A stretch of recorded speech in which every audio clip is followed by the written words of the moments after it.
From this to this.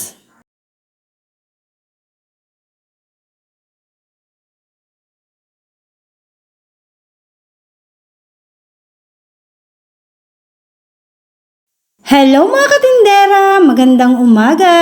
So yun lang nga mga katindera, ngayong araw nga ay talaga namang mag-aayos nga ako ng aking tindahan. Paano ba naman sobrang na akong naiinis at talaga namang grabe, hindi na kaya yung pagmasdan yung aking tindahan dahil grabe napakagulo na. At syempre dahil ang tindahan ko nga ay nasa highway kaya naman hindi may iwasan nga na magkaroon ng mga alikabok. Kaya naman ngayong araw talaga na maglilinis ako to the max kasama nga yung aking biyanan. At bago nga pala ako magsimulang maglinis sa aking tindahan ay syempre ipapa-assemble ko muna itong bagong nabili ko na bagong lagayan nga ng aking mga paninda. Paano ba naman? Grabe talaga naman nagkukulang na nga yung aking mga lagayan kaya naman talagang napa-order nga ulit ako online. At grabe na mabuo na siya, talaga naman ganito na nga yung itsura niya. Grabe, napakaganda.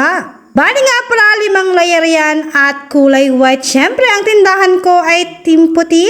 Nang maayos nang ma-assemble yung mga lagayan ko ng aking mga paninda, so ito na nagsimula na kami ng aking binana maglinis nga ng aking tindahan. Bali nga pala ang una namin ginawa ay yung mga soft drinks doon sa side ng aking tindahan ay inalis namin. Dahil balak ko yung mga soft drinks talaga ay doon ko nilalagay sa may harapan ng bintana or harapan ng bahay ng aking biyanan doon sa gilid ng aking tindahan. Dahil paano ba naman, grabe yung tindahan ko ay napakasikip na kaya naman yun yung naisip ko na maging paraan para maging maluwag nga yung aking tindahan. Kaya naman, grabe kung makikita ninyo talaga namang buhat to the max na para kaming mga kalgadora ng aking biyanan. At yan na nga, fast forward nga na mars namin yung mga soft drinks doon sa may side ng aking tindahan ay eto na at iuusog ko na nga yung mga rack para nga lumuwag na yung aking tindahan. At habang nag-uusog nga ako ng mga rack ay naman bilang ko ay nagpupunas nga or nag-aagyo nga ng aking mga paninda. Hindi lang ng aking mga paninda kundi ng mga rack dahil grabe napakadudumi na at napakarami ng alikabok. Hindi lang alikabok pati yung mga lawa-lawa, yung mga bahay ng magagamba ay marami din kaya naman talagang grabe, talaga namang sobrang linis kami to the max ngayong araw.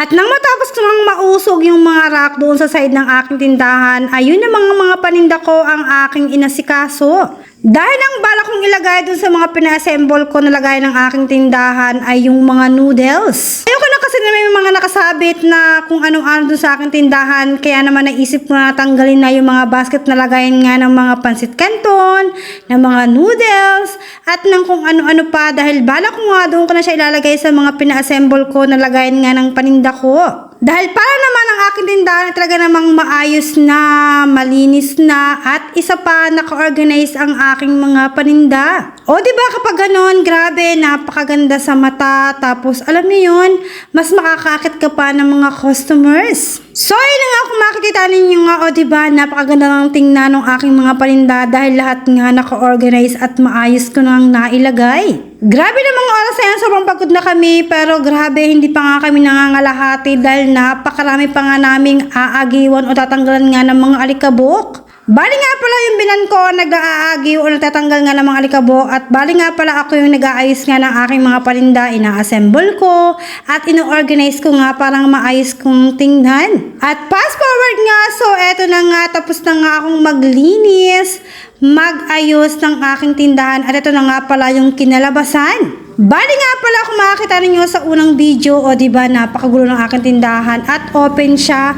Pero ngayon nga ay malinis na at bali nga pala yung harapan ng aking tindahan ay sinaraduhan ko na. Dahil bala ko pansamantala ay wala munang papasok at ako muna ang magbibigay nga ng mga bibilhin ng aking mga customers. Dahil gusto ko nga ang aking mga paninda ay manatiling nakaayos at naka-organize, kaya naman pansamantala ay sinaraduhan ko muna at ako muna ang magbibigay nga sa mga bibili ng mga customers. Dahil kung kayo ay followers ko, alam niyo naman na yung unang ayos ng aking tindahan ay open na open at pumapasok nga yung mga customers. Pero ngayon, naisip ko na saraduhan muna at ako muna ang magbibigay nga ng kanilang mga bibilhin. O diba ang aking tindahan, panibagong ayos at napakalinis na. Yan naman ay pansamantala lang, hindi naman pang matagalan. Kapag naisip ko na i-open ulit ay i-open ko ulit. O diba ang aking tindahan ay napakalinis na at lahat talaga ng mga paninda ko ay naka-organize na. So yun lang mga katindera. Bye! Salamat!